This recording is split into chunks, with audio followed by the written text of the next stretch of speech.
Vladimir Putin. I knew that this was the crowd for that. In December, I went to Ukraine alongside our friend Fedor Ikelaar and my good friend here, Georges Degoumois. The purpose of the visit was to raise funds for 2 charities. Voices of Children that works in the east of Ukraine with children going through the trauma of war, and Sirius Animal Shelter, which is a shelter for pets close to Kyiv. We have over 3,000 pets, so thank you very much. From the first and also from the second visit, what I've noticed is how kind and welcoming people are. That was very touching. To a point, actually quite uncomfortable, because people were trying to make us feel good and they were the ones who were going through war. This is my second time in Ukraine. I remember the first time I came here, people were so welcoming. They were like, "Are you comfortable? Sorry about the war. It's just, we're trying to make you comfortable, but you know, sometimes they keep bombing us and we don't have electricity. We're sorry." You don't have to be sorry, we understand. We also were joined by local Ukrainian comedians, namely Anastasiya, Oleksandr Kachura, Piro, Giaroslav, Vasyl, Baidak, and Anton, Tymoshenko. Victor don't know how to start showing Ukraine correct. Look at this. Слава Україні! Слава нації! Україна! Путін! Русські винограби! Ющенко! Ющенко! Ющенко! Махінації! Поняття!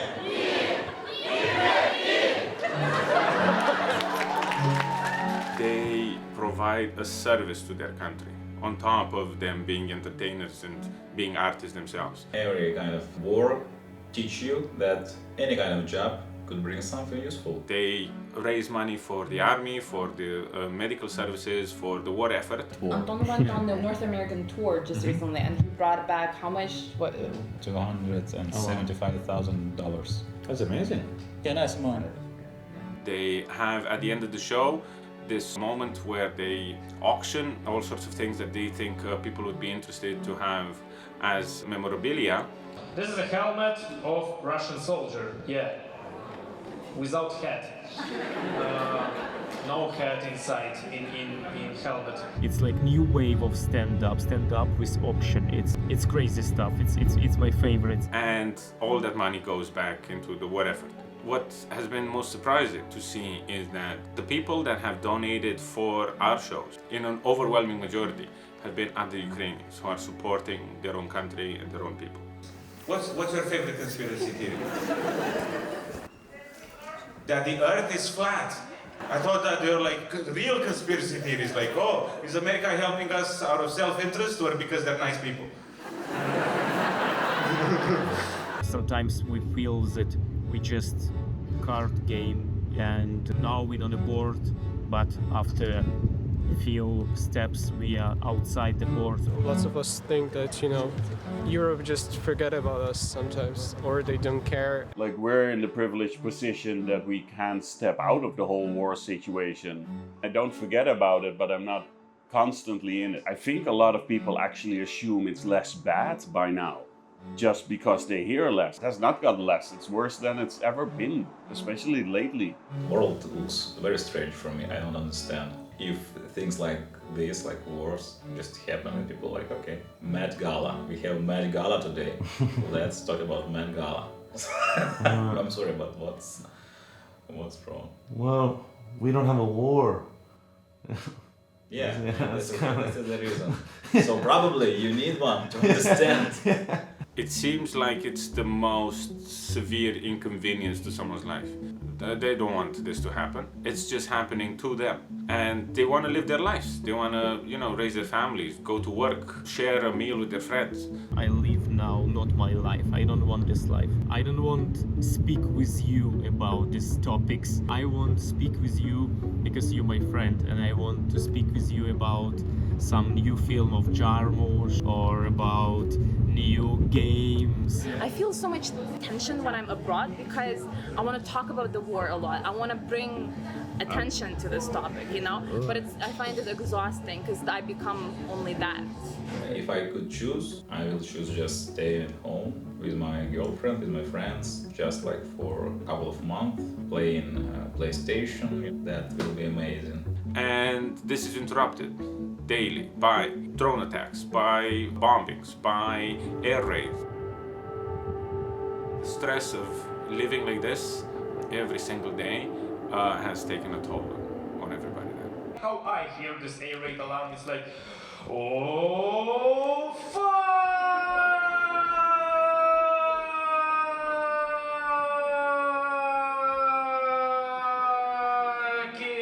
Russia.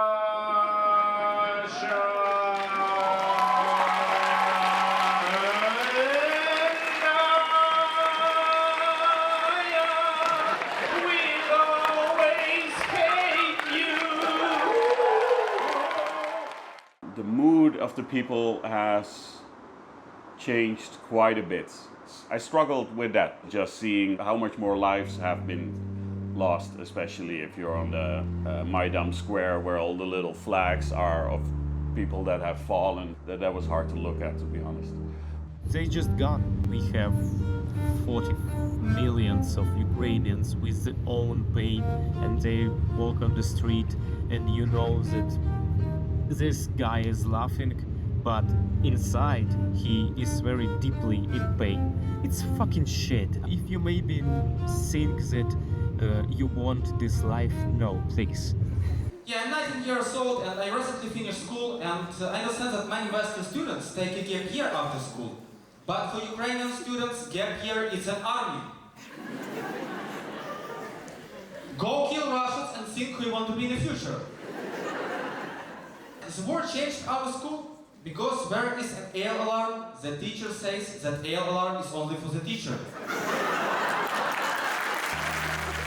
After the beginning of the full-scale invasion, the material that was coming out on the stage, it was very dark and like kind of Russophobic, you know, against like Russia, because we were very angry. And to me, it seemed like the only thing you can joke about is like making fun of Russia. Then I went to Kyiv in May, and everyone performing in Kyiv were like much darker, because like these are people who like had tanks on their streets. At the beginning of the invasion, I came down to the basement during the air alarms, and then I stopped doing that because it was much scarier for me to be in the basement, because people you were sitting with,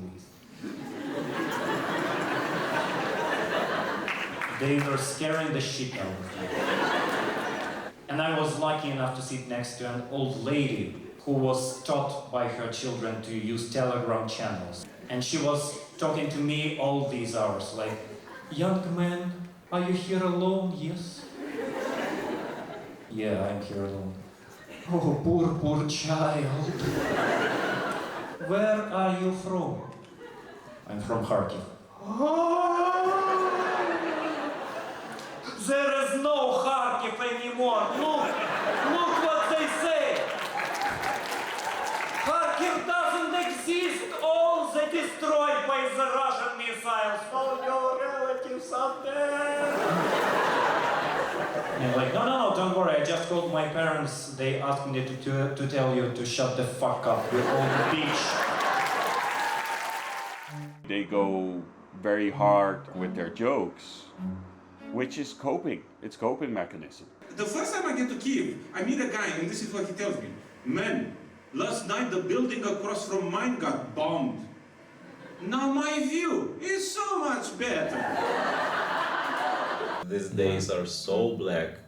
That's why people laugh so hard. It's the fastest way to change your mood, just laugh. Sometimes I hear that, oh, this dark sense of humor, you have dark sense of humor. But it's not, we are not dark humans now, we just have dark reality.